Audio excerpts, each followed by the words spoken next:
right, guys, welcome to the 43rd episode of Talkin Toros. We're your unofficial Chicago Bulls podcast. Second time in a row that we're doing the old video thing, so you get to see our stupid faces and talk about some basketball.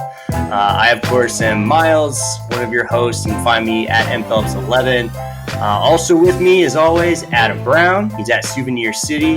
We're going to talk about his fucking shirt in a minute here. And then we got Lou. He's the almighty Bears master and just all around just awesome sports dude. You can find him at LCM 1986. And also we have a special guest, guys. Eli Schuster over at Bleacher Nation Bulls is gracing us with his presence. So we're going to ask him about AK, the front office in general, and then also the new Bulls hire. So we got a lot to talk about. But where do you guys want to start here? I kind of want to start with AB's attire just right off the bat. We've been on this Heat train for a while. I'm a huge Heat supporter right now, but AB bought a track jacket first of all with Heat. It didn't fit, right? No, the arms were too short. I looked like a 8th grader in a 5th grade uniform.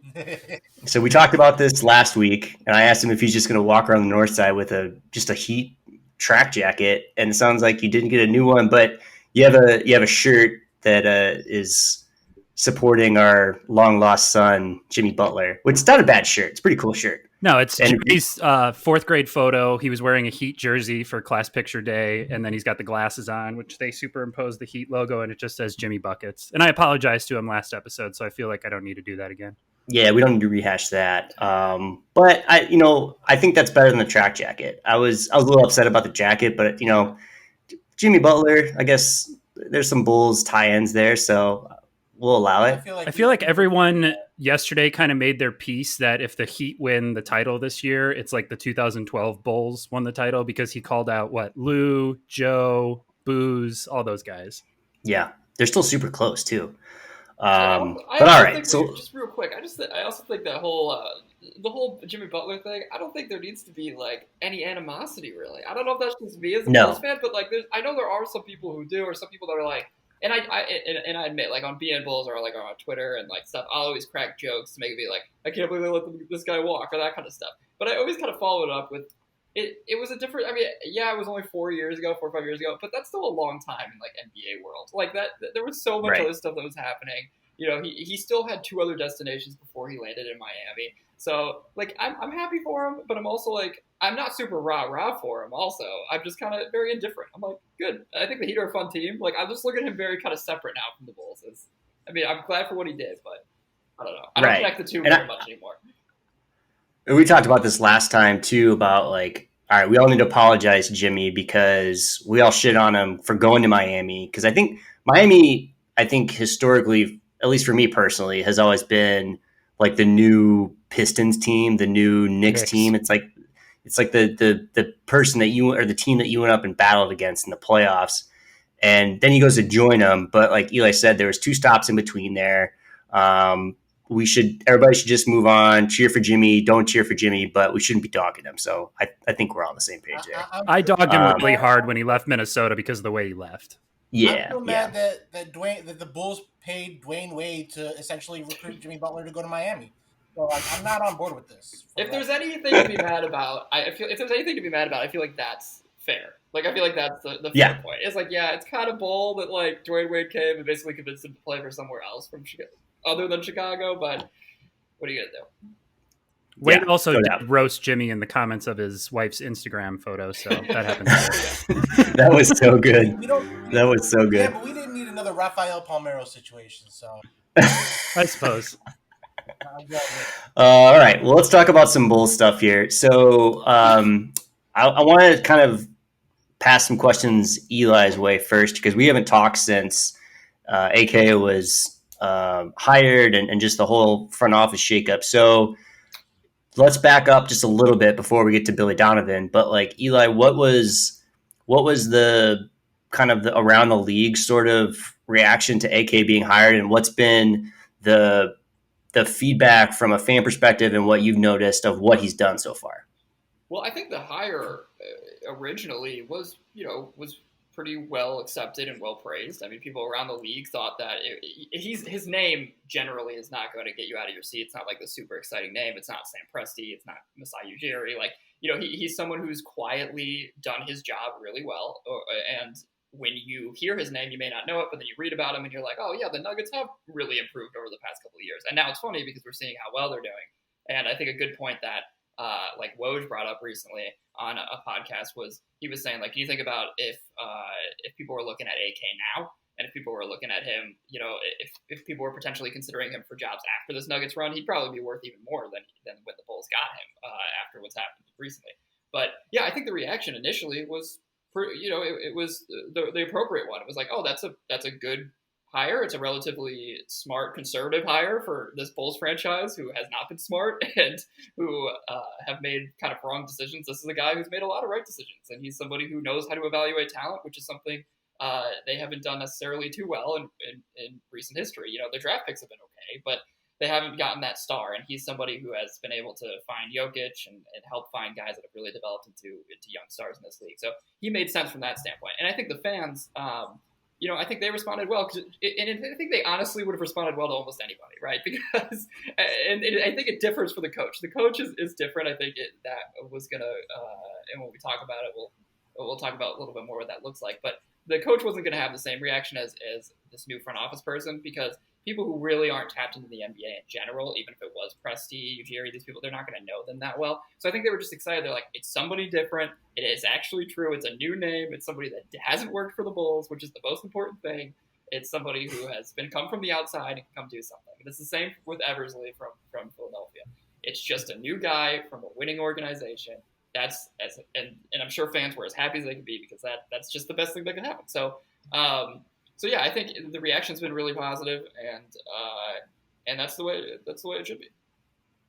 Yeah, and I think what's interesting about this hire, as Bulls fans who have been put through the ringer over the past 4 years, and you covering the team, what have you noticed already that he's done different from past regimes? Is there anything that sticks out?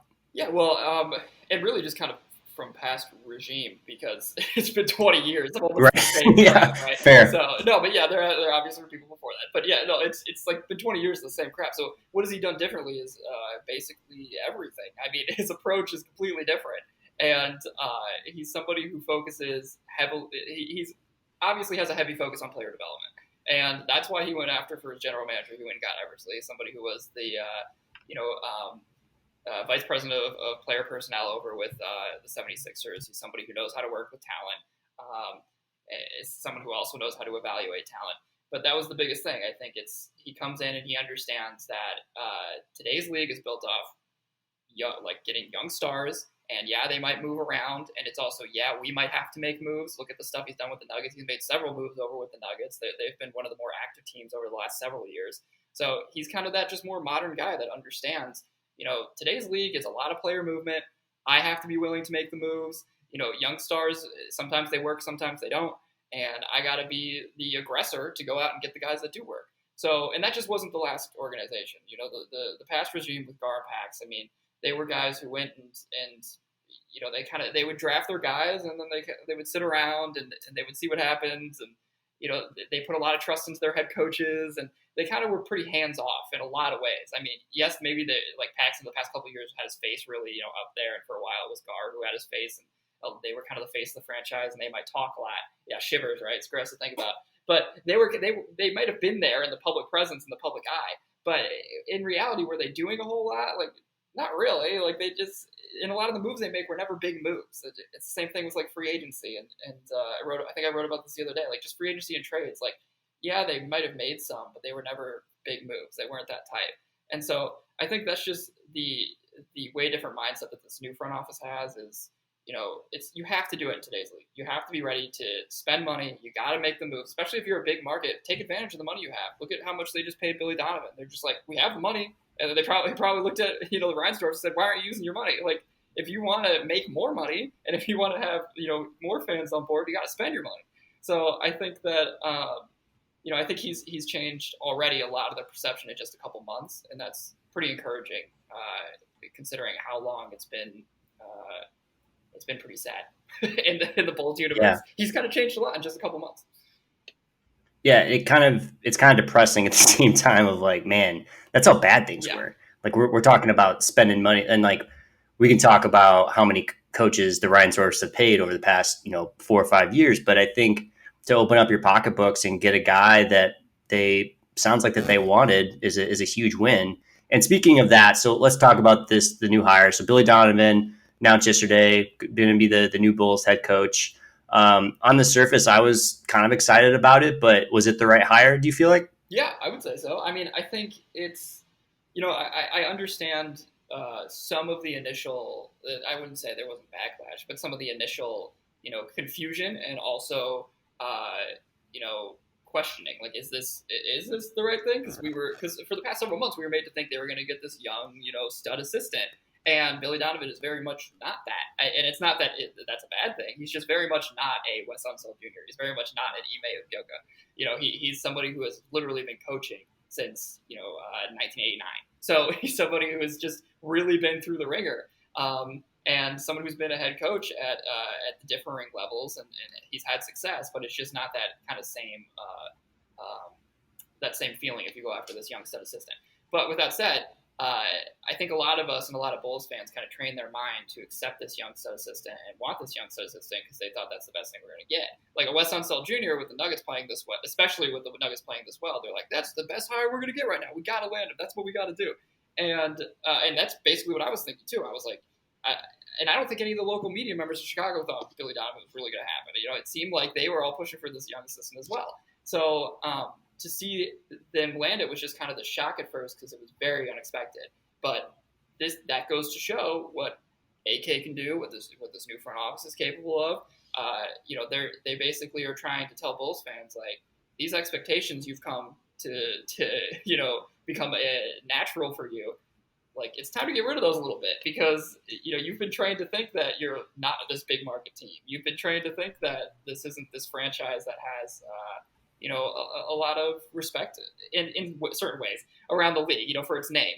And so, and we've been trained to think that a coach like Billy Donovan wouldn't want to necessarily come and coach this team. And there are a lot of reasons that could be true.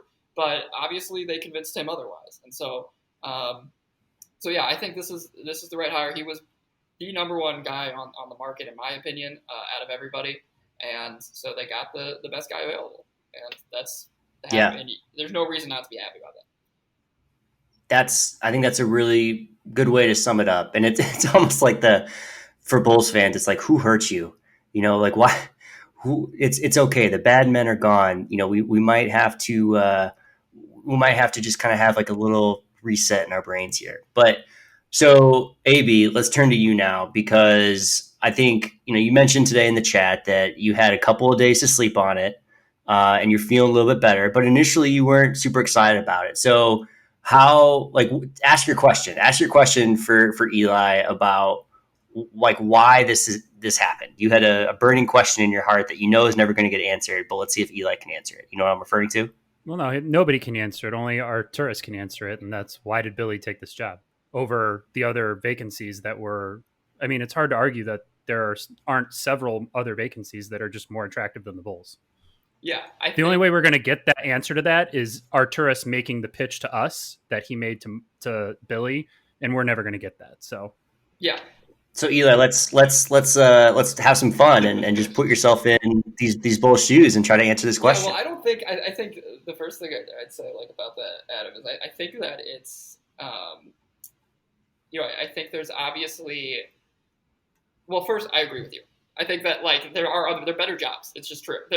Like the Pacers job is better. I ranked the Bulls jobs. I had the Bulls as the second worst job out of the ones that were available. The only reason I actually put OKC right with them, you could switch the two, just because I was like, we think they're really going for a rebuild. So if you're a coach and you're going to go there, you are going to be dealing with some crap for 2 years at least. So that's just how it is. So that's why I put them below the Bulls. But they have more assets. They have more first round picks. That is a reason you could technically rank them ahead of the Bulls. But still, I think the reason what I would say that why he chose them is simply because Arturis is a good salesman, I guess, you know? I mean, and that should be really encouraging to us. That should be news that Bulls fans are really excited to hear, because if he can go convince Billy Donovan, someone who has made the playoffs for 5 straight years, left Oklahoma City because apparently he didn't want to do this full rebuild, what it tells us is, one, he's a good salesman, and two, he must have this mindset that I'm going to flip this thing around faster than some people think I am. Like, you know, we want to be competing. Maybe not. We're not going to be competing for, you know, high-end playoff seeds by any means over the next 2 years even. But we're going to be hopefully competing next season. And they're not. And Kobe White said that they're not making this playoff goal like last year. But we're going to, in his head, it must be like, we're going to be competing for an 8th or 7th or 8th seed over the next couple of years. You know, if you come to the Bulls, the plan is you are going to be striving for the playoffs. And then eventually, you know, because we are this big market team, because we have this flexibility in 2021, hopefully this is a place that we can land a big free agent, and then you're really in the mix in a couple of years from now. And then Donovan said it himself this in the press conference this morning, and the Bulls were tweeting out the quotes and stuff. You know, he's like, I want to walk hand in hand. I like the idea of walking hand in hand and helping build the team. And I think, and initially that's what I expected must have been the biggest selling point. It's like, if you come here, you know, you get to help me evaluate the roster. Like, we don't need to keep these guys. Like I'm sure he's like, we don't need to keep all these guys. So over the course of this next year, you get to have this kind of new fun job being like, who do you like? Who do you not like? Who are you interested in free agency? Like, who do you think is going to work best for this team? And all things considered, he didn't necessarily have that opportunity to do that in Oklahoma City. That's not something that he was able to do, and he wouldn't be able to do that if he went to, you know, another big market team, let's say, or another team like the Pacers or the 76ers. So I think there must be some appeal for him there. Maybe as a former college head coach, he also kind of misses really kind of just having fun training young guys and building a team, because in college, that's a lot of what it is. You know, sure, he was pumping out guys, and soon enough, he pumped out one and done guys. But his era of college basketball was still kind of building teams, and maybe that was fun that he had. So I don't know. I just think there's several things that could be appealing about this Bulls job that some other places don't offer, and also maybe they gave him money. So my two things, and I agree with a lot of what Eli said. The two big things that came up when he was hired for me, I know that we've talked about getting out of the West is one thing, and that actually makes a ton of sense to me. The West is a grueling just meat grinder right now. There's making the playoffs there is very difficult. So if you just look at the Eastern Conference jobs that are open, Indiana, I can see why you would take Chicago over Indiana purely by market size, even though I don't think market size matters, because Victor Oladipo is going to be a free agent after next season. So you don't really know where Indiana is going after next season. The team that I kind of want to talk about, just like the three of you, put yourself in Billy Donovan's shoes. Why wouldn't you take the Philadelphia job? Is there perhaps a league perception now that Elton Brand is over his head after what's happened the last couple of years? Like, discuss that. I think go ahead, Lou. Part of it too. The Philly job is really interesting because they have big, high-profile players, but none of them have really reached the heights that they're supposed to. Your best player is a guy who can't shoot in Ben Simmons, and the guy who's supposed to be your best player is in Joel Embiid is hurt all the time. And if in Billy Donovan's shoes, I'm gonna take off my Bulls hat, put myself in Billy Donovan's shoes, but okay. If I go and get this gig and it doesn't work out because these guys don't take the next step, that's on me. And I don't know if I would want that kind of job. Look, when that Oklahoma City thing, the last couple of years, pretty tumultuous to do the tear down rebuild on the fly thing this year, to take that team to the playoffs was pretty impressive. But also to having to manage Russell Westbrook, that's got to be taxing, man. Billy's got some more white hairs in his head now than when he started in Oklahoma City. So I really think, just from just a perspective kind of way, the Bulls job might have been better than the Philly job in that this is bad to say, but the bar is set so low. Like it should be an easy bar to clear. Yeah, and I think you hit it, Lou. Of like, there's some nuance in these jobs.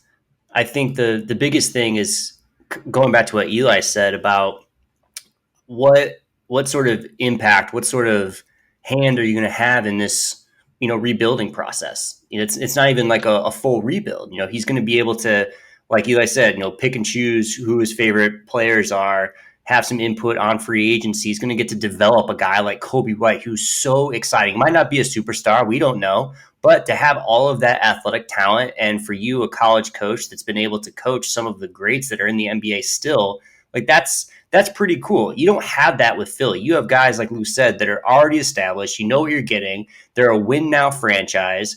Elton Brand, like we mentioned, might be over his head. You have the Tobias Harris contract still there. Like there's a lot of things that aren't good, except for there's a high ceiling there because the talent, but they haven't been able to reach it. And the Bulls don't have that expectation yet. So you have less expectation, you have more involvement, you have some exciting players that maybe you can do something with. And that would be exciting as a head coach. And so I think that's the selling point of what you might be looking for. Now, for somebody like Mike D'Antoni, maybe Philly's more attractive because you've got some win now type of candidates. But I think the Bulls, that's the difference. And I think from his pedigree of coming from college and being able to develop players, I'm counting down the days until we have Joakim Noah signed for the Bulls. The fuse isn't lit here yet. Yeah. I think the one thing I want to add on the Philly thing is that the organization itself, if we're looking at the Bulls organization, the Philly organization, and you mentioned Elton Brand, we were just like, what should our thoughts be on what Elton Brand's doing? But the Bulls organization just finished this restructuring. Technically, they have their two new main guys, and then they also have hired several names below them and all this stuff. So they're, for the most part, their organization now is kind of set at the top, and I'm sure there's going to be, they're going to change some stuff. They'll be new player development people, all that stuff. But for the most part, the top of their organization is set. The expectations can be talked about, and the future. There's a future here where you can talk about 5 years down the road a little bit, or you can talk about what are the next couple of years going to look like. In Philly, they're figuring out this new front office. They're trying to restructure things a little bit. And then you also have this, you don't know how long your leash is going to be there because they have their 2 stars. You're like, if you trade your 2 stars, you're going to keep me as your head coach? You have to talk about all that in this interview where you're just like, okay, you have your 2 stars and you're bringing me in because you want to give it a go again. But let's say we give it a go again and we fail. Are you going to put that on me? And if that's my fault, am I out of a job again soon? Or if it's not my fault, are you trading one of the pieces? And then all of a sudden we're in a rebuild? And then where is it from there? So I just think there's definitely this idea that, and it's weird to say, but maybe the future in Philly is murkier than the future in Chicago in some ways, because at least you can have these conversations where it's okay, in Chicago, this next year, we're not going to make the playoffs. And or we're going to be an 8 seed, it's going to be whatever. But then we can decide to move around some pieces if you want. We have a big cap space in 2021. Then we're going to get somebody. Then it's this gradual progression. It's just in Philly, there's just this, we have no idea where we're going right now. And that's why I do think Mike D'Antoni would work better there, because they're supposedly giving it one more go for another year. He's an older head coach. That makes sense. Throw him in there. Let him give it a shot at a championship. If it doesn't work, you're blowing it up. Donovan doesn't probably want to be in a situation where something can get blown up. He just left a place where it's getting blown up. He doesn't want to go somewhere where in a year's time it could be blown up. That's fair. I'm going to throw one more question at you guys, and then we can just kind of talk about Billy as a fit for the Bulls instead of why he wouldn't be a fit somewhere else. Do you guys think it would have worked out a little bit differently had the timeline with the Knicks been different? Because the Knicks and the Bulls, big markets, both kind of trying to find their footing right now and figuring out where they're going over the next 3 to 5 years. Do you think they would have gone? Do you think he would have considered that job as well as the Bulls? I got one word for you. Dolan. I mean, it's the Reinsdorf. Look, man, at least with the Reinsdorfs, you have Michael instead of the old man running things. And from what I've heard from Michael, he's honestly impressed me with some of the stuff that he's said publicly when that happens. It doesn't happen very often, but when he talks, I feel like it speaks volume. And if you look back at his comments when they were going through some of these issues, I forget when it happened, last year at some point, he laid out some things that he wanted to do as the president and, the chairman of the Bulls. And I feel like they've done a lot of that. They've accomplished that. They've gotten new eyes on it. They've gotten a new head coach. They've gotten a new process. Eli mentioned having AK open up the pocketbooks. We all know how hard that is for the old man running things. So, I think that there's some emphasis that you have to put on just how bad the ownership for the Knicks is and just how far coaches will run to stay so far away from one of the most storied franchises in the NBA. And it's sad. A part of me Lou, thinks, Eli?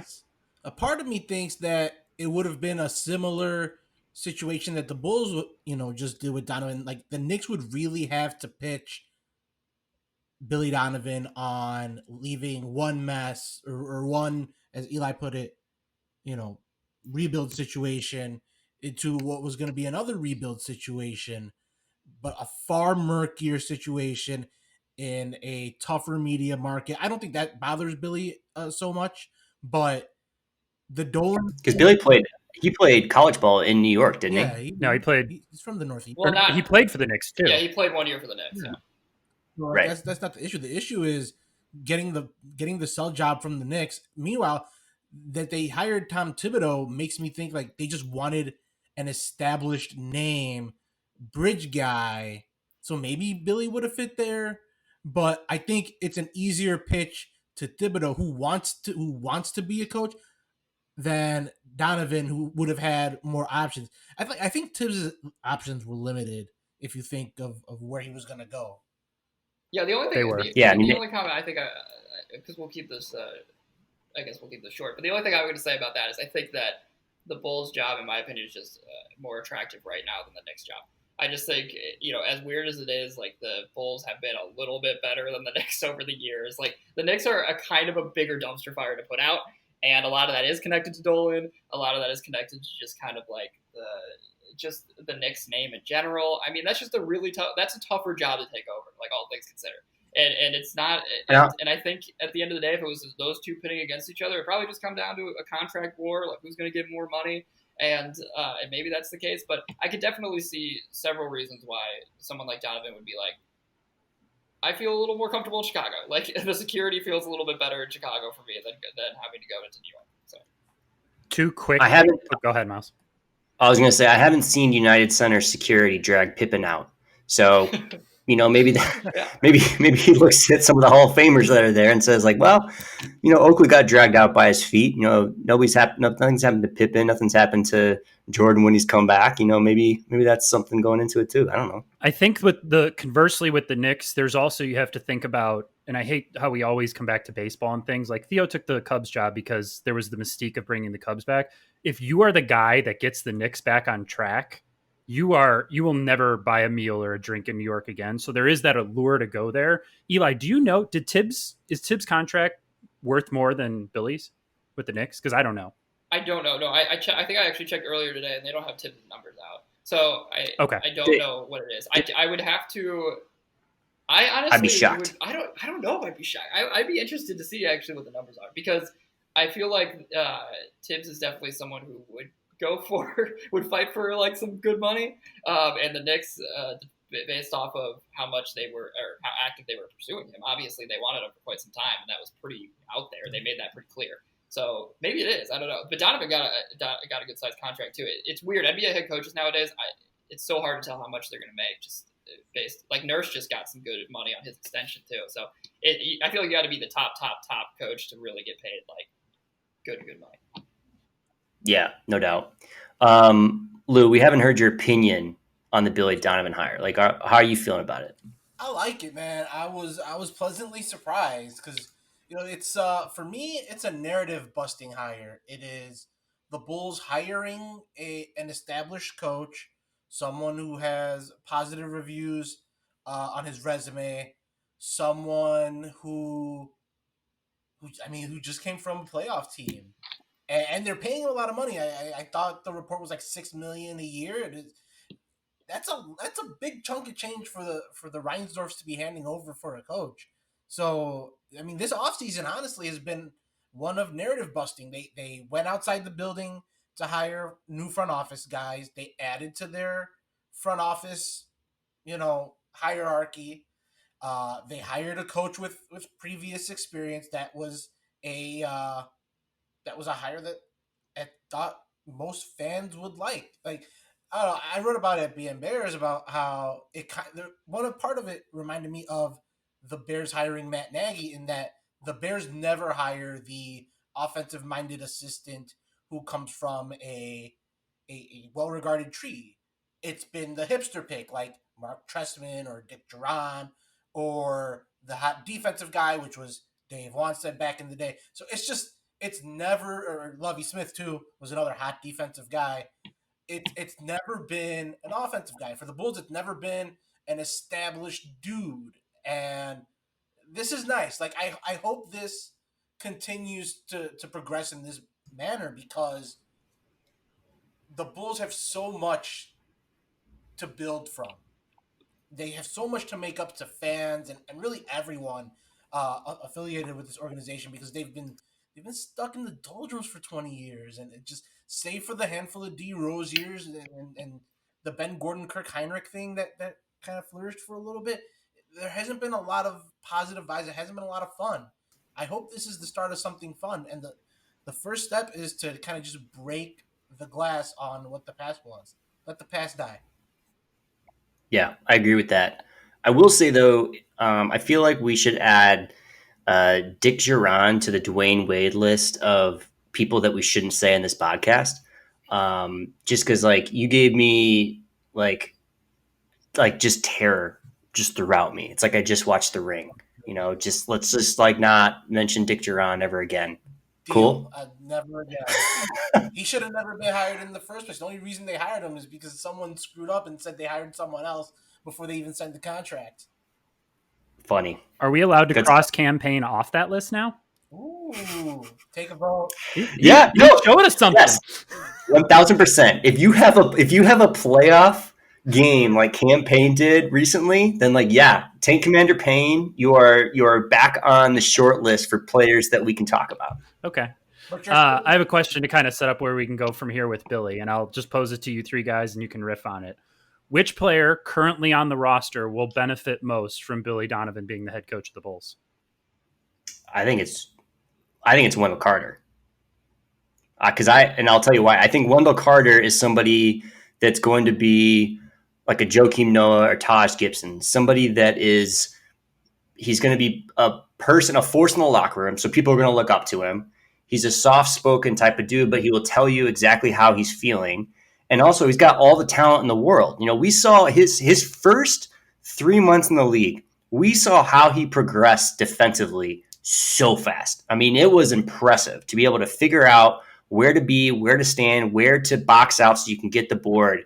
And since that time, we haven't really seen him take that next step. Obviously, injuries have been a part of that, but there hasn't been somebody that I feel like could pull him inside and be like, hey, Wendell, this is your team. You might not be the most talented player on the team. Like maybe it's Kobe White, maybe it's Zach LaVine, but this is going to be your team someday. And I feel like that type of individual coming from Billy Donovan, who wasn't ever the star of a team, he was always kind of like the 6th or 7th guy. I think that'll do him wonders to know, like, what do you have to do to get the buy-in from the entire team, and how do you be a leader? And never mind the basketball side of it, of just like how to play the game better. I just think from a leadership standpoint, a locker room standpoint, it's going to be huge for him. So I don't know. I mean, you guys take it from there, but that's my answer. I mean, mine was going to be Wendell Carter Jr., but for different reasons. I think, and we've cited this in previous podcasts, that Jim Boylan literally scared Wendell from being an offensive force. He coached it out of him. And I think Billy Donovan, if you look at his track record, he's been really good at coaching to players' strengths. So I'm going to switch from Wendell Carter Jr. and talk about the backcourt, talk about the wings. I think Kobe White is going to benefit the most from this, because I see what Dennis Schroeder, how do we pronounce his name? Schroeder. Yep, you're right, Schroeder. Love that guy. I love watching that guy play. He's a ball of energy. He's kind of everywhere on the court. And I think Kobe White can kind of be in that same role. And Donovan has a track record of developing guards back from his college days. So I'm hoping that I almost called him Billy White, that Billy Donovan can coach up Kobe White in a way where he's an impact player, kind of like a buzzing guy who's flying all around making plays, a year after Jim Boylan. I don't think Jim Boylan knew what to do with Kobe White or anything for that matter. Yeah, I think the right answer is Wendell Carter Jr. Probably. I think that's just the best bet, and I think it's that way because he has a relatively strong history developing some of these big men. That's just kind of, I mean, if you look at Joakim Noah, you look at Al Horford. I mean, Al Horford literally is the comp that Wendell Carter Jr. has gotten throughout his entire career. So I think if anybody knows, and then Steven Adams also is not at all the same kind of center or big man that Wendell Carter Jr. is, but that's just another, or Joakim Noah for that matter. Like that's just another success kind of big man story that we've seen him have. So I just think he is very good at that, and it's also because he's like at Florida, was a big pick and roll guy. I think that that was the majority of his offense there. He ran it really successfully, and I think that we're going to see Wendell Carter Jr. as a big part of the pick and roll later this year. I just think his offensive numbers he's going to become a much bigger part of the offense in general. So I think he is probably the right answer if you're going to pick somebody. I do have another thought, but Lou, do you want to say something real quick? Yeah, I think the best answer is the player that they're going to take in the draft. I think the player who's most impacted by this hire is someone who isn't even on the team yet. And that's what could make them potentially picking like James Wiseman more interesting. Like I don't think it's going to happen, but he's somebody who's been connected to them a little bit more honestly recently, and not because people have heard that they've specifically been interested, but people see him maybe falling a little bit more in the draft now just because of some of the uncertainties. And I think the combine's going to change everything. Just actually having more up to date stats and video on some of these guys will change stuff. But who knows? Maybe to Lou's point, yeah, maybe they pick somebody and maybe that makes Wiseman. There's another case for Wiseman. But the thing I do want to say is another player that we should throw into the conversation for sure about who could benefit from Donovan is definitely Lauri Markkanen. I mean, he's somebody who needs to be in the conversation. God, I hope so. Not only because he should naturally play better, because of just you think naturally, give him another coach, he's probably going to play better. But I think Donovan specifically, the one thing that he's been given so much praise for throughout his career is not even just. He's honestly not even a fantastic X's and O's head coach. It's more comes down to the fact that he can just instill confidence in players, and he gets them to kind of like believe in their own abilities, and he puts them in a position to succeed. If Lauri Markkanen's best attributes is when he's on the move, I guarantee you he's going to be on the move throughout this next season. I also can guarantee you he's going to be playing way more confidently than we've seen him play in the past. This is a coach that just knows how to get players to feel good about what they can do. And for that reason, we know Lauri Markkanen has the skill set to be a double-double machine. Technically, he should be to be somebody who's racking up a double-double every single night. That should be what we see him get back to this season. I just think Donovan's the right coach to get somebody like that who's in a rut, get him out of it, and kind of just give him new life. Yeah, I think that's a really good answer. I mean, and also, like, if you haven't watched the history of basketball on ESPN, there's a segment for the love of basketball. Thank you. There's a segment on Billy Donovan, and they talk about the struggles that he had with weight and being able to just get on the court. He almost quit basketball. So Billy Donovan is not just a guy that won 2 titles at Florida and then came to the Thunder and had success with Chris Paul and guys like KD and Russ. Like, this dude has put in the work to get to where he's at right now. And I think he deserves the respect of Bulls fans to just like give it a shot. So just an aside, like this dude he's a G. He's a real deal. Can I give you guys one guy that's not necessarily part of the core or anything that I really believe? Yes. I was actually going to, I don't know if you're going to say it, but I was going to guess that Daniel Gafford could succeed a lot under this. But if it's not Gafford, nope. then is it going to be Hutch? Nope. Don't say Hutch. Don't say Hutch. Nope. All right, but Gafford actually it's even a case for Gafford, but go on. Don't. I swear to God, if you say Felicio, I'm kicking you off. No, and see, here's the thing: you guys might want to mute yourselves because you're probably going to laugh really loud. And this also puts 2 dominoes in place. If they don't come to an agreement with Chris Dunn and he moves on, based on the legend of Lou Dort, I really think Shaq Harrison could be a guy that Billy Donovan molds into a really nice role player on a good team. He could be a guy that comes off your bench and plays defense. How many times did we hear Zach LaVine compliment his athleticism, his aggressiveness? We've watched him. I mean, this is not a guy that's going to win you a championship, but he can be a small cog in a larger machine Like, you look at the Heat, it's elite roster construction. There's not a top 10 NBA player on that roster. You need guys up and down your roster that can contribute. And I really think if they decide that they don't want to pony up for what someone might offer Chris in restricted free agency, that you could replace him with a guy like Shaq Harrison and really not lose that much under Billy Donovan. Should he take 9 threes in the first half? Please no. I was gonna say that we have to. He's like, real quick, and then Lou's got to say something. He's like the guy in Mighty Ducks 2 that can't stop, and they have to put up like all of the cans and stuff in front of the goal, and he can't go. That's how I play basketball. I can't. I usually just run it to the side, and I feel like that's how Shaq is. Like, he's all downhill, and if somebody can harness that, I think you're right, Abby. It's a good answer. Go ahead, Lou. What does it say that none of us said Zach LaVine? He's gone, right? Like, he's not probably in the future. Yeah, I think we all kind of share that thought, and it just goes unspoken. And I'm pretty sure that in that press conference today, there was a lot of unspoken things that were going on in their heads that they'll never tell us. But I if they can make it work with Zach, great. But I just think he's 26 years old, and he is what he is right now. Yeah, I just want to say, I don't think that. The reason I didn't say Zach is because I think Zach is already the most developed. The best talent and the most developed player on the roster. So in that case, I don't know how much higher he can go. And I think that his ceiling is probably, cracking an all-star game, maybe making a couple, but I don't think he's going to be this next big thing. So I think that's the reason I don't put him there in that conversation. It's just because he doesn't have much more room to grow, and there's other players that can benefit more from what Donovan has. Maybe Donovan finally gets LaVine to an all-star game, but I just said it merely from the fact that there's younger players who have more room to grow.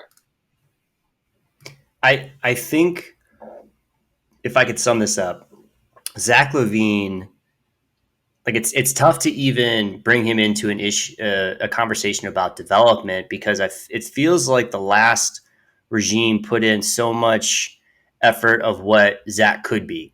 He was coming off ACL. He's only 22. All the athleticism. He won the dunk contest. Like, all these different things come up that should signify that his ceiling should be higher. But to Eli's point, I think that he's already there. So then if you're a front office person, if you're AK right now and you're seeing how he's performed, yes, you give him a year. You give him a new coach, you give him a new system, a new franchise, a new way of thinking of things, and see what happens. But I just don't see him changing. I think, I've said this before, I'm on record of saying, I think he is the new age Lou Williams. I think in his later years, he is going to be the sixth man that's going to be really, really good for a team, because he's going to come off the bench and give the team a spark. But I don't ever think he's going to be the team that you're going to build around. And AK is going to see what he's got, and I think that's where we're at right now. I don't think he's going to be traded this year, but I don't consider him part of the Bulls' future, which is sad because of how young he is. I don't think he's even that, man. I think he's like the rich man's Ricky Davis at this point, unfortunately, which is kind of sad. Damn. But however, another guy none of us mentioned, Otto Porter. He may not make him a piece of the Bulls' core going forward, but I bet Billy can raise his trade value should they decide to move Otto sometime next season. Well, that should be the... Yeah, I mean, and I think going back to Eli's point is the question that you posed at it was who's gonna benefit the most, right? And so I think we named two guys in Kobe and Wendell that have the highest ceiling, that haven't reached even that first floor yet. And so we're going to see what we have. And then we mentioned, I picture a stairs. So you've got Wendell and Kobe kind of on stair 1 and 2.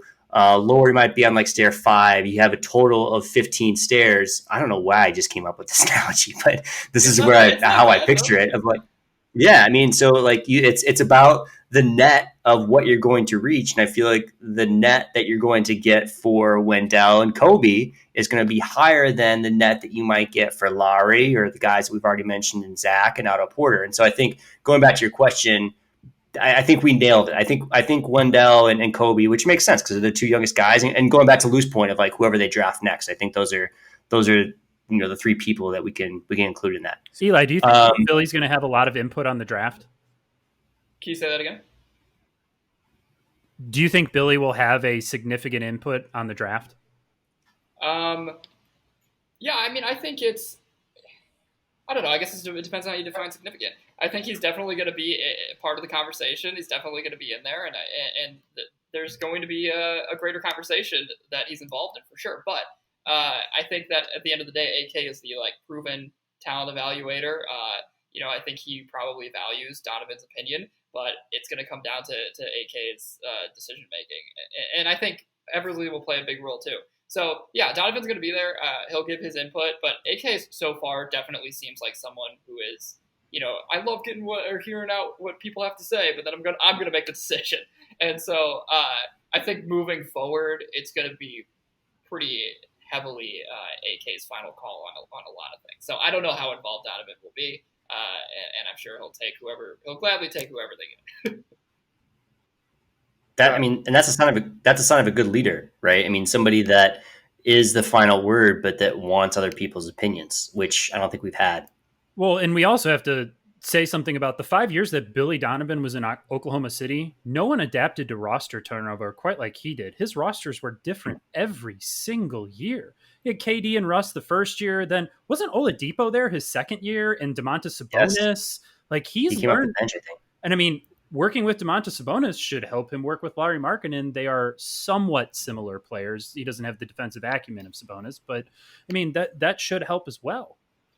Yeah, so I think that's one of the most valuable points that you can bring up when talking about Donovan at this point is his flexibility. The way that he's been able to adjust year after year to these different rosters is arguably his most valuable attribute. That with his ability to garner respect from his players, that's probably his number one thing. And then this idea that he's just kind of adjustable, and that's what you need to be in today's league. There's not many coaches out there who come with this system. And look at the ones that do, or the ones that have these certain philosophies, or that are heavily offensive minded. If you look at Mike D'Antoni, right? He's somebody who kind of has done the same thing for a lot of his career. And if you're looking at somebody like some of these newer guys that have found success, and Donovan I throw into that category, even though he might be, he's 54, 57, but 58. 58, okay, there you go. I still... Wow, AB with the just Johnny on the spot. Good Lord. But, I throw him into this category of kind of this newer age guy, just because of the fact that he's adjustable and he can kind of adapt to his roster and his surroundings. So I think that that's such a valuable point and something that the Bulls are lucky to have, because this roster is going to change over the next couple of years. He is going to have to be somebody who fixes things. And the other point with that, I know there's been some criticism, and I've kind of waffled back and forth on whether or not I'm worried about this or not.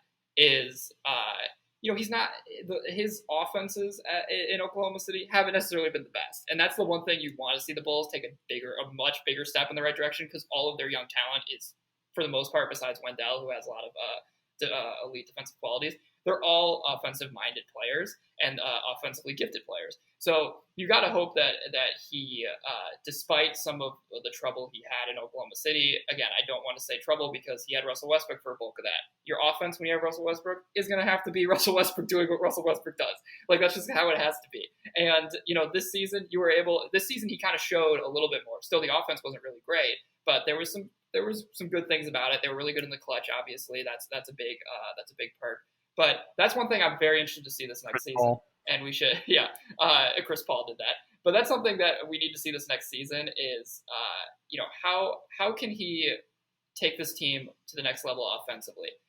Defense is an effort thing. Everyone kind of knows that. He always gets his players to play with a lot of effort. That's why all of his teams have been pretty solid on the defensive end, in my opinion. Offense, that's where we need to see his old Florida days come back to him. Come back to his Florida offenses. A lot of the time, really highly praised. Something that he was really good at back in the day. So that's what we need to see him draw back into, and that's what I'm interested to see how well he does this first season. How well can he give this team an offensive boost? I think the resistant to change coach that we didn't even mention there, you said D'Antoni, Eli.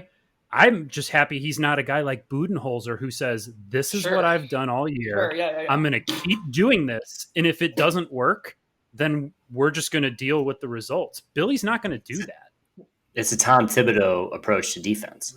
And offense. Well, that's the one thing that, because a lot of people were very interested in Kenny Atkinson, and I was too at times. But one thing about Kenny Atkinson that I don't think, or that we kind of fail to consider, yes, he was a very good player development coach, but he was also someone who was a little bit stuck in his ways. And he butted heads with certain players, and he butted heads with the organization at times with certain things that he did.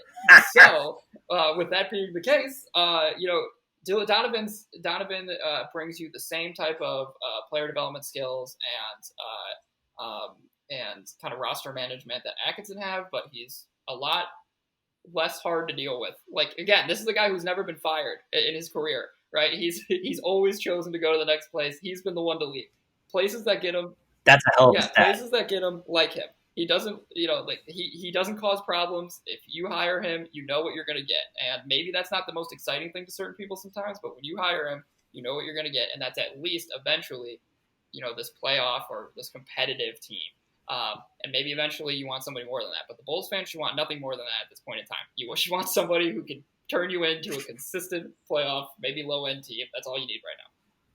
Stability sounds great. Yeah. Totally. And I think, just to put a bow on this conversation it's a new day for Chicago's Bulls fans. And it's almost, for me personally, it's uncomfortable because I've been so used to just shitting on the franchise. And like, even when we had success, I was like, well, we're almost having success in spite of, and that's not fair to past management, because they're the ones that put it together. But at the same time, when you have, stinkers like we've had in the past couple of years, and you have a coach who we've had for the past couple of years, it's easy to get down that rabbit hole of, doom and gloom. And so even when Billy Donovan was hired, I went on Twitter and saw like a lot of people were really excited. A lot of people were very skeptical of the hire because they knew the name, they knew what Billy Donovan was. And yeah, I mean, even AB, he's raising his hand right now. I think it's hard. I go back to the who hurts you comment. Like that's what it feels like with Bulls fans. It's just like, hey man, right. Exactly. John Paxson punched a head coach one time. So it's hard to, yeah, exactly. So it's just hard to get out of that sort of mindset. And it's going to take some time. It's exciting. Like it's the first time I've been excited about a Bulls franchise without knowing some of the negative parts in an extremely long time. I mean, Lou is an OG with his basketball fandom. He remembers, what it was like back in the Jordan years and what it was like with Krause. Like, even back then, it wasn't all hearts, and it's not going to be that way moving forward. But the point here is that there's something to cheer about. There's a new regime, a new way of looking at things, and it's back to Eli's point. It's opening up pocketbooks for the Rhinestones, which I think is the most important part of things, because we know how much of a penny pincher this organization is. So I'm excited, and it sounds like you guys are as well. Let's wrap this up. So, Eli, last time when we wrapped it up, we gave our finals picks. I'm not going to tell you who everybody picked, but I want you to pick who you got coming out of the East and who you got coming out of the West. Oh, come on. This is like a teaser bet. It's 3-1 and 2-1 in one series. Yeah, I feel like it's pretty easy at this point. Unfortunately, I'm going to have to go with the Lakers and Heat, the two teams that are the closest to doing it. That just feels like the likeliest. But you were asking for the matchup, right? Not the winner. Correct. Yeah. But now I want the winner. I'm gonna have to. I don't want to go with the Lakers, but I feel like I have to, just because if I'm gonna if I'm realistically doing this, I have to pick the Lakers. But I don't want the Lakers to win at all. I would prefer if the Heat were. Oh, really? I'm not a fan of. I'm with Eli. I'm not a fan. I'm not a huge LeBron fan, and I respect LeBron, but if I could see LeBron lose, I'm a little happier. And I got a bone to pick with that. So first of all, LeBron is the best basketball player of our generation. On planet Earth at this moment. Correct. Second of all, I also agree with you at the same time because I would love to see. And I ask me in 2011 who I would like to see win the finals. Same. If I had said the Heat, I would have thought that the world had ended. And it's 2020, so maybe this is a sign of things to come. But I really wish the Heat win this final. Out of the four teams that are left, who I would want to win. Honestly, I would pick the Celtics because I just like that Celtics team. I'm honestly I've been upset watching. Kemba. Yeah, I've been upset watching them against the Heat recently. I just because I wanted them to win the series against the Heat. I wanted them to move on. I just still feel like, again, nothing against the Heat. They've played very, very well. And I just think at the end of the day, the Celtics are the better team, and they have the better players. And so I'm just frustrated that they haven't been, playing up to their abilities recently. Because that, to me, would be potentially the most fun outcome is the Celtics in the finals. But there is a possibility a Heat Lakers finals is super exciting. But I also think there's the possibility that the Heat get messed up a little bit.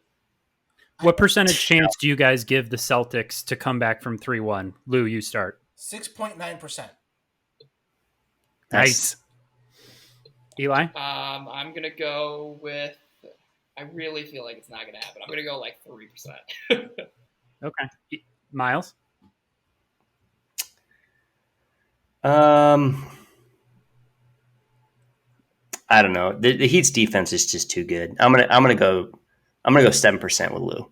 I'm wearing a Heat shirt, and the chance is greater than 50%. Right. I mean, you have to explain. Put some money on it. I already have money on the Celtics. Sadly, that bet was placed at the start. All right, now no. Hold on. Let's deconstruct this briefly. The Celtics were honestly, they played better. In game 2 than the Heat. They should have been up 2-1 going into that game. They fucked it up. I honestly think they've played better. However, Spoelstra has discovered that he can hunt Kemba Walker every time he's on the floor, and they are doing that. I mean, when I watched the game yesterday, it was Dragic. He's being guarded by Marcus Smart. All right, who's Kemba guarding? Come up, set a screen, get the switch, bring Bam up. Let's run our pick and roll action. They were doing it every single possession. And then Tyler Hero decided to turn into fucking Michael Jordan for an entire... I could not believe the game that Tyler Hero had yesterday. That was just absolutely... Now, what are the percent chances, real quick, that the Nuggets win this series? Pretty good. I think they're at least 35, 40%. Yeah, 35, 40%. Especially, I honestly think whoever wins tonight wins the series. Yeah. Good, Lou. If the Lakers win tonight, the Nuggets have a really good chance of coming back. We've seen if you look at this percentage chance, yeah, it's pretty high for the Nuggets. Are the Lakers having a conversation in their locker room tonight? Like, do we just throw this game so it doesn't go 3-1 and then we can just win in 6? Or how do we work this? No, that's not a conversation. Should be. I will say that I think I texted you guys this last night, but this series has been almost perfect basketball for me. You have the Heat series, the Heat Celtics. You have 4 things that are happening very, very awesomely. Is that a word? Sure. I'm going to use it. 4 things happening awesomely. Number 1, you have amazing defense on both sides. Number 2, you have amazing passing on both sides and just really set plays that don't turn into set plays almost immediately and just go for feel. It's amazing to watch. You have amazing scoring. And lastly, you have 2 head coaches that are at the top of their game right now. The very, very peak. If you want to hire somebody, you look at Spoelstra and you look at Brad Stevens, no matter who comes out on top, and you just look at what they do when something doesn't go right. There was a period last night where the Heat missed, I think, 5 or 6 wide open shots, wide open threes. On the same possession they missed a couple of just bunnies right in the lane. Spoelstra let them go down the court and came back and called a timeout, and then they fucking roasted them the rest of the game. That's the type of adjustments that you want to see as a head coach, and that's what makes a really good head coach in the playoffs. And it's just been so much fun to see. I don't want to take too much time and talk about it, but it's just been so enjoyable to see, not just Steph Curry just crushing threes, which is also fun to see at times, but this is basketball, front to back, just amazing play and every single facet of the game. Effort. And it's awesome. It's what it should. Effort. Exactly. Yeah, the only thing I'd say on that, the only thing I'd say that I think is interesting is that the 2 series are very, very different, because you have one that is so everything that you described, which is just so you watch it and you're basketball, and it's X's and O's basketball, you're sitting there and you're watching it. But then this Lakers Nuggets series is just stars being stars. That's just all it is. Right. You have 2 stars on each team, different. And it's who's going to have the biggest game tonight. And that's been what's really interesting about, and honestly, that's been what's really interesting about the bubble, but what's really interesting about this specific playoff run in general is it's felt like 2 very different styles of play in both the East and the West right now. So, 2 things, and then I'm going to shut up. The thing with that Eli just touched on in the Lakers Nuggets series, the just star power. So Lou, you can slap me. I know you're not a Simmons listener, but the 42 club, Myles and Eli, do you know what it is? Yeah.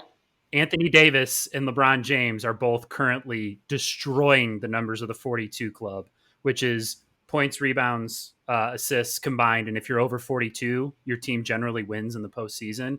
They are crushing it right now. I don't know if we really understand the kind of duo that we are currently being privileged to watch right now, because they are just doing things on the basketball court that we're not used to seeing two guys doing. We're so used to big threes and all that. This big two, like, they have found a way to elevate the games of other guys like Caruso, Rondo, fucking KCP, all those guys. They have, everybody on that team. The only guy that doesn't seem to be playing up to his potential is Danny Green, which is a little weird considering how well he played for the Raptors last year.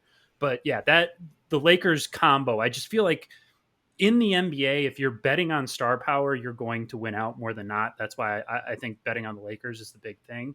And I totally forgot what my other thing was, so I'm going to go to Lou to close it out.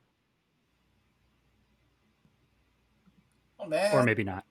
I wasn't prepared for the Lou closeout. I think of this series, and I like what Myles brought up about his 4 factors. You know you've got a good series on your hands when you've got good offense and good defense at the same time. Because sometimes the complaint in the NBA is, well, when there's too much scoring, that means there's no defense being played. And when there's really good defense, it's like, oh, well, like none of these guys can shoot. And that's never true, but that's just how people complain. That we're getting high-end offense and high-end defense says a lot about both of these teams and both of these players. Then on the other side of the bracket, I love what LA and Denver bring to the table. It's a fun pace to watch. It's the star power, and really, if you think about the Nuggets, man, as a Bulls fan, I dream on that. Like, man, these guys kind of came out of nowhere with a guy like Jamal Murray, who was Jamal Murray to you before, this year? Nikola Jokic was a second round pick. Who were these guys? And now they've grown into something that's been fun to watch. And I don't want to put championship aspirations on the Bulls right now, but if they can become fun to watch, man, sign me up for that. 6 to midnight. That's the goal, right? I mean, honestly. I remembered my other thing, and I don't want to send us out on a down note, but I think you guys are underestimating just how much of an impact Bam Adebayo's left arm hanging from his body yesterday could have on the rest of the series. That's true, and I didn't think about that. But let's not end on that. Let's end on something happier, which is that we have 2 series that are fun, no matter of what the series is at right now. So we've got one that's 3-1. And what's the Lakers series right now? 1 they play tonight. So you have 2 close series, like very, very close from a talent perspective, and that's been fun. The bubble was a success. The Bulls have a new front office. They have a new head coach. Boylan's not here to hurt us anymore. Garpax's not here to hurt us anymore. Thibodeau is in New York, which is fucking hilarious. Like, everything has really, really come down to the NBA being, again, the best sports entertainment entity in the entire world. So I'm excited. Hopefully you guys are excited. Let's go. I mean, tests. Yeah, 0 positive tests. That's the most important thing. The Bulls don't have the 7th draft pick this year. Like, I could go on and on and on about all the things that are going right for this franchise right now. But first, I want to give thanks to Eli for popping on with us. This was fun. Eli, we got to have you come on again. Yeah. Give us the rundown on Twitter accounts that people got to follow. You got to follow first. You got to follow BN Bulls at BN. Is it back? _Bulls. No, it's not. Just if Twitter Mr. Twitter for some reason listens to this podcast, fix our Twitter account.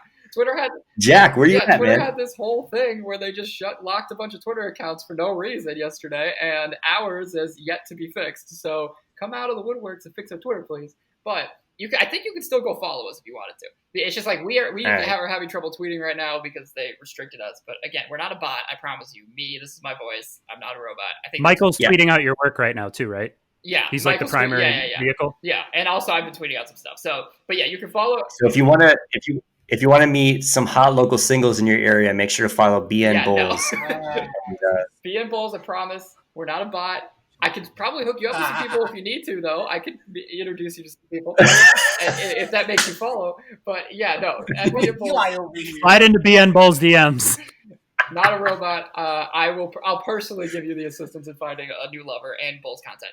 But as for the other Twitter accounts to follow, at Schuster_Elias, that's at SCHUSTER_ELIAS. I'm also tweeting out our Bulls stuff for the moment while our account's weird.